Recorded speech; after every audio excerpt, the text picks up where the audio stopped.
द्वारा एक good work किया गया है, क्या कुछ पूरा मामला है और इसमें कितने लोगों की अरेस्टिंग हुई है?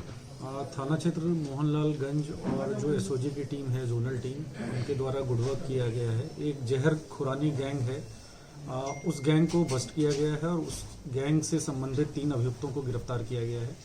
इसमें 6 तारीख को एक व्यक्ति के द्वारा सूचना दी गई थी कि उसका जो ई रिक्शा है वो 5 तारीख को 2 व्यक्ति उसके ई रिक्शा पर बैठे और उसको एक जगह से दूसरे जगह गंतव्य स्थान पे जाने के लिए उसको कहा और रास्ते में चाय पीने के बहाने उसको रोककर उसके चाय में कुछ नशीला पदार्थ मिला दिया गया था। उसके बाद बेहोशी की हालत में उसको कहीं उतार दिया गया और उसके ई रिक्शा को जो है वो कहीं और ले जाकर अपना उसका बैटरी वगैरह उसको बेच दिया गया।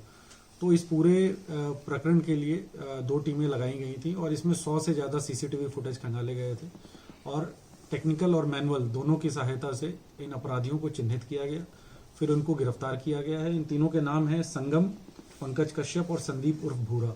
इन तीनों का वृहद आपराधिक इतिहास है। इन तीनों के विरुद्ध जो है गैंगस्टर एक्ट के अंतर्गत भी कार्रवाई की जाएगी और इन तीनों को जो है जेल भेजा जा रहा है। सर, आरोपी जो पुलिस की गिरफ्त में आए हैं, इनका गिरोह राजधानी लखनऊ में कब से सक्रिय था और क्या कुछ और लोग भी इनके गिरोह में शामिल है जिनकी पुलिस को तलाश है? देखिए, इनका जैसा मैंने आपको बताया कि इनका वृहद आपराधिक इतिहास है, कुछ पुराने मुकदमे भी हैं। इनमें एक व्यक्ति कन्विक्टेड भी है, अभी पैरोल पे बाहर आया है और इनके द्वारा आते ही फिर अपराध कारित किया गया है इस तरीके का। तो इनको गिरफ्तार करके जेल भेजा रहा है और निश्चित रूप से भविष्य में जो है कठोरतम वैधानिक कार्रवाई की जाएगी। इनके अगेंस्ट गैंगस्टर एक्ट के अंतर्गत भी कार्रवाई की जाएगी। सर, तीनों का आपस में कनेक्शन क्या है?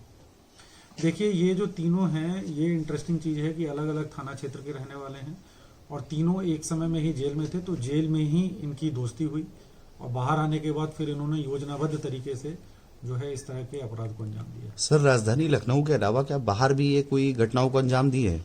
देखिए, जो अभी तक जैसा मैंने बताया कि बेसिक अभी पूछताछ में जो बात सामने आई है वो कुछ इनके द्वारा जो घटनाएं हैं वो अगल बगल के जनपदों में भी इसकी पूरी संभावना है। अभी और गहनता से पूछताछ करके यदि कुछ तथ्य प्रकाश में आते हैं तो उसको इन्वेस्टिगेशन में इंक्लूड किया सर, यह चोरी का सामान किसको बेचते थे जिनसे बरामद हुआ चोरी का सामान? क्या उनको इनके पकड़ा पास गया? से जो है 3 ई रिक्शा बरामद हुए हैं और 12 जो है बैटरी बरामद हुई हैं और 12 बैटरी इन्होंने एक कबाड़ी वाले को बेचा था। जो अभी तक के इन्वेस्टिगेशन में चल रहा है, कबाड़ी वाले से ये पूछताछ की जा रही है। उनके द्वारा कुछ पेपर्स दिखाए गए हैं। यदि ये प्रमाणित होता है कि उनकी जानकारी में ये था कि ये चोरी का सामान है तो फिर निश्चित रूप से उनके अगेंस्ट भी कार्रवाई। सर, आरोपियों की अरेस्टिंग कहाँ से हुई है और गिरफ्तार करने वाली जो टीम है उसको क्या कुछ इनाम वगैरह भी दिया जाएगा? निश्चित रूप से जो गिरफ्तार करने वाली टीम है इनको 25,000 का जो इनाम है वो दिया जाएगा। ठीक है, थैंक यू।